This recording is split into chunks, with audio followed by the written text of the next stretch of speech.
Hello friends, welcome to share center. देखिए, एक topic है जीएसटी। जीएसटी हमेशा न्यूज़ में होता है और हमें समझने में न्यूज़पेपर को ये आसानी करेगी कि हम इसको अच्छे से समझ सकें।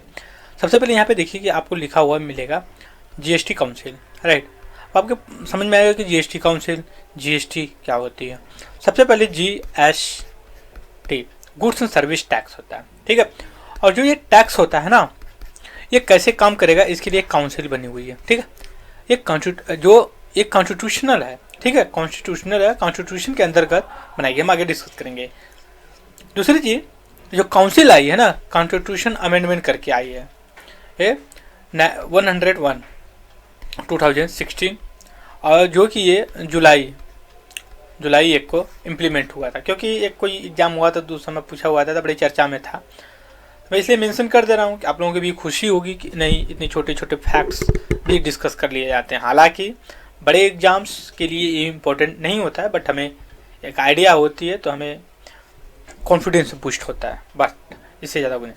बस यहाँ पर जीएसटी काउंसिल के बारे में समझें। इसका जो मोटो था ना, उसका ये था, वन नेशन वन टैक्स। मतलब ये है, मान लीजिए ये इंडिया है, ये मैप बना लेते हैं थोड़ा सा ऐसा इंडिया। अब तमिलनाडु में कोई चीज़ प्रोड्यूस होती है, पता चले यहाँ का और यहाँ प्रोड्यूस हो रही है। ये प्रोडक्शन कास्ट जो है, प्रोडक्शन कॉस्ट जो कि इनका 100 रुपये आ रहा है, इसका भी 100 रुपये आ रहा है, राइट। पता चले इनका 15% जो है कि जीएसटी है और इनका जो कि 20% सॉरी टैक्स है किसी प्रोडक्शन पे। तो प्रोडक्ट का जो डिफरेंस तो अलग अलग हो जा रहा है ना यहाँ पे। दूसरी ये चीज़ है कि अगर आप एक ही जगह कहीं कंसंट्रेट होकर के हो रहा है, तो उसका किसी भी स्टेट में जाए ना, वो जो है कि उसके कॉस्ट पे ज़्यादा इम्पेक्ट ना पड़े, राइट। तो इसका ये मतलब था कि एक गुड्स होगा और उसका एक सर्विस होगी और उसका एक ही टैक्स होगा पूरे भारत में। मतलब 10% अगर टैक्स लग रहा है उस पर ना तमिलनाडु में, तो जम्मू कश्मीर में भी 10% के हिसाब से ही होना चाहिए, राइट। अगर मान लिया अंकल चिप्स तमिलनाडु में 10 रुपये का मिल रहा है, तो आपको दिल्ली में भी 10 रुपये का ही मिलना चाहिए ना, क्योंकि टैक्स बराबर होना चाहिए। तो यही इसका एम था। सॉरी। अब हम देखते हैं कि इसको लाया कैसे गया। कॉन्स्टिट्यूशन को अमेंडमेंट करके 101 कॉन्स्टिट्यूशन अमेंडमेंट करके, थोड़ा थिकनेस बढ़ा लेते हैं इसका, ठीक है। लाया गया, एक सेकंड, जा कुछ ज़्यादा ही मोटा हो गया, ठीक है। और 2016 में ये रिजिम आई और न्यू टैक्स रिजिम था, स्मूथ इफेक्टिव एडमिनिस्ट्रेशन को लेकर के, कोऑपरेटिव कोऑर्डिनेशन को लेकर के स्टेट और सेंटर एक दूसरे के कोऑपरेट करेंगे और कोऑर्डिनेट करेंगे, फैसिलिटी कंसल्ट करेंगे कैसे होना चाहिए। क्योंकि जीएसटी काउंसिल की मीटिंग भी होती है 2 महीने 3 महीने पे। जब ये कॉन्स्टिट्यूशन अमेंडमेंट किया गया ना, तो इसमें एक आर्टिकल कॉन्स्टिट्यूशन में इंसर्ट किया गया। वो न्यू आर्टिकल है 279A in the constitution, right. और उसमें ये इम्पावर किया गया प्रेसिडेंट को कि एक इस्टेब्लिशमेंट करेगा क्या, जीएसटी काउंसिल। अब ऐसा नहीं कि हर साल हर महीने ऐसा कर, नहीं, एक बार हो गई है वो रहेगी ही रहेगी।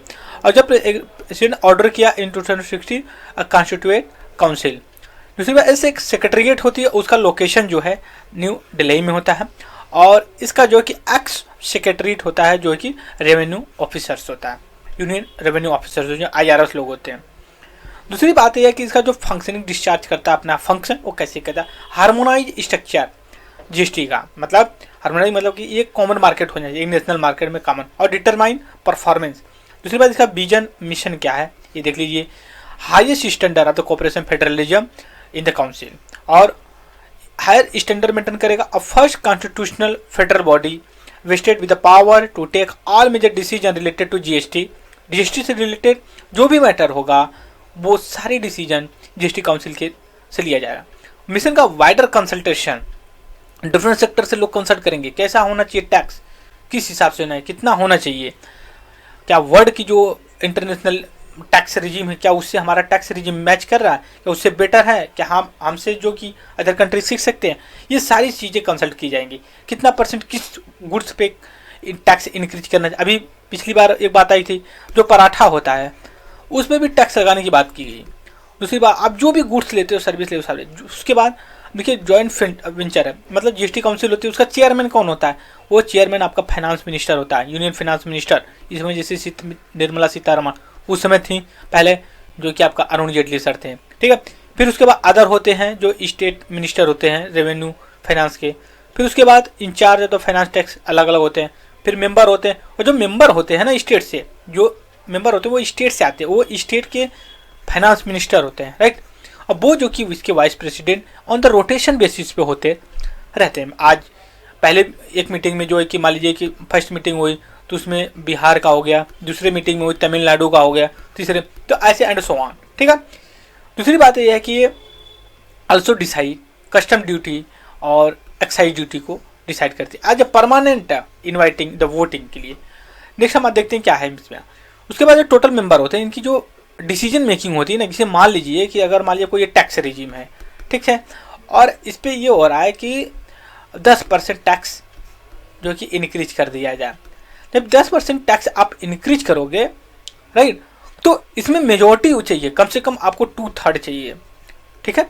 2/3 चाहिए तो मतलब ये है कि सभी का कंसल्टेशन, और अकेले यूनियन गवर्नमेंट को 1/3 दिया गया, मतलब 33.33% दिया गया। और रेस्ट ऑफ मतलब 66.66% किसके पास है, वो जो है कि स्टेट गवर्नमेंट के पास है। मतलब ये है कि अगर स्टेट गवर्नमेंट चाह दे कि नहीं होना चाहिए तो मुश्किल है कि आपका ये कोई टैक्स रिजीम पास हो सके। तो इस वजह से एक और इम्पोर्टेंट चीज़ आ जाती है कि यूनियन गवर्नमेंट जो होती है ये इसका यही होता है कि मोस्टली स्टेट में जो स्टेट में होते हैं वो हमारे ही गवर्नमेंट का पार्टी बने, वहाँ पे हमारी ही पार्टी की गवर्नमेंट बने। जैसे मान लीजिए यूनियन में क्या है, यूनियन लेवल पे किसका, मतलब केंद्र सरकार में किसकी गवर्नमेंट है, बीजेपी की। तो ये चाहेंगे कि हमारा स्टेट में भी बीजेपी गवर्नमेंट ही बने, तो उससे क्या कोऑपरेट करेंगे लोग।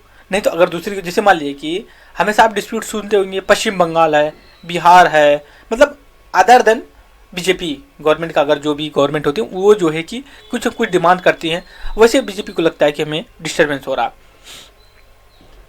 दूसरी चीज देख लेते हैं काउंसिल जो कि रिकमेंडेशन टैक्स, क्या क्या रिकमेंड, आप इतना समझ लीजिए। एक अगर मैं सिंगल वर्ड में अगर मैं डिसाइड करूं कि क्या होना चाहिए, तो इसका बस यही मतलब है, जीएसटी मतलब गुड्स एंड सर्विस से रिलेटेड जो भी चीज़ें होंगी वो सारी चीज़ें क्या होंगी, ये इसे करेंगे, डिसाइड करेंगे कितना मुझे कौन सा इसमें आना चाहिए, मतलब कौन सा आना चाहिए, कौन जो कि आउट होना चाहिए।